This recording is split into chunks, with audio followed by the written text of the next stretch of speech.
Vince Flynn's American Assassin was adapted into a movie over the weekend, and this was actually a title that I've managed to read before seeing the movie. Now, the movie did a lot of things right, but there were a few things that they changed. Let's get into that.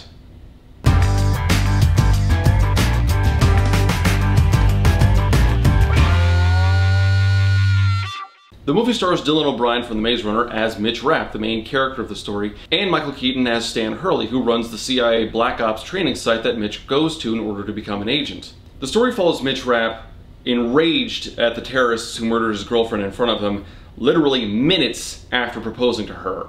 This is an update from the book, of course, in which the girlfriend died in the Lockerbie bombing, but death by terrorists, so of course Mitch has his motivation. From there, he attempts to hunt down the particular cell that murdered his girlfriend, and actually manages to find them. And he's this interesting little ball of rage the whole time. He's so concentrated, but when he lets loose, he is goddamn brutal. And while I do like that aspect of his character, he's kind of one note. Not to say anything against Dylan O'Brien, I thought his acting was pretty good in the movie considering what he was given, but Mitch Rapp has only two settings: seething with anger and boiling with anger. And frankly, he doesn't make for a very interesting protagonist, but that's a problem that I also had with the book, so I guess that's consistent. Contrast that with Stan Hurley, who's a grizzled old war vet from the Cold War. He's seen the hotshots, he's seen the badasses, and quite frankly, he's no longer impressed. And despite the obvious talent, he's not even impressed by Mitch. But I will say, as far as his performance, Keaton nailed it. Not just within the movie, but as an adaptation, he got Hurley's character down just right. He's tired of everyone's bullshit, he just wants the bad guys to stop, but he's always willing to outdo them however he has to. Now, the actual story is about how Mitch Rapp was brought into the CIA and what happens in his first mission, which is more or less what happens in the book. What they do, though, is they change what that mission is. And that's unfortunately a problem. You see, while the book was about rescuing a captured operative who was being held in Lebanon, the movie changes it so now it's a cheap protege revenge plot. You see, there's this other operative who went through the same training that Mitch is going through, that Hurley trained, who got captured, and even though the instructions were to kill yourself because you're considered dead and no one will come for you, the operative was instead forced to switch sides, and now he's working against the United States. So we've got that tired plot point going.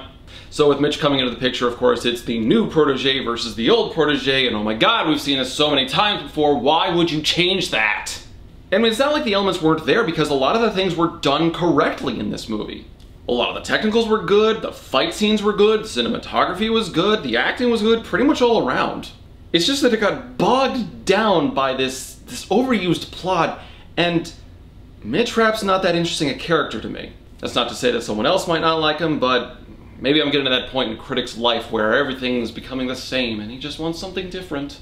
I'm so tortured. Actually, speaking of action scenes, the fight scenes in this movie were not as bad as I was afraid they could have been. I mean, so often you have movies that just use jump cuts every half second, so it becomes almost impossible to properly follow everything. And while I will still pick the Jason Bourne movies over this for the fight scenes, these were actually not that bad from what I recall. You did get some decent shots in, and Rapp did have to use his head in order to get through things. One thing that'll call a ways would be the other CIA operative, Agent Female What's-Her-Face. I honestly don't remember, and I don't feel like looking it up. I don't want to spoil it, I don't want to go too far into detail about what happens, but the way they close out her character arc was just, well, we don't need you anymore! Whee! I mean, goddamn, you could have done something with that. Maybe not bring her into the sequel, okay, that's fine, but could you have just done that with a little more dignity? I found that to be a little annoying. And despite my trepidation, the whole thing does lead up to a pretty satisfying conclusion in the ending action scene. I don't know if they're going to try to go for a sequel, but the book series does have more than a dozen books in it, so they have material, and hey, Jack Reacher got 2 movies and he sucks. So in short, if you like action movies, you'll probably like this one. It's not bad. The main character was a little flat, but Michael Keaton's performance makes up for that. But if you're curious about the book as well, check the description because I also have a From Crimson's Library review of that. That said, I've got to go suit up. Kingsman 2 comes out this weekend.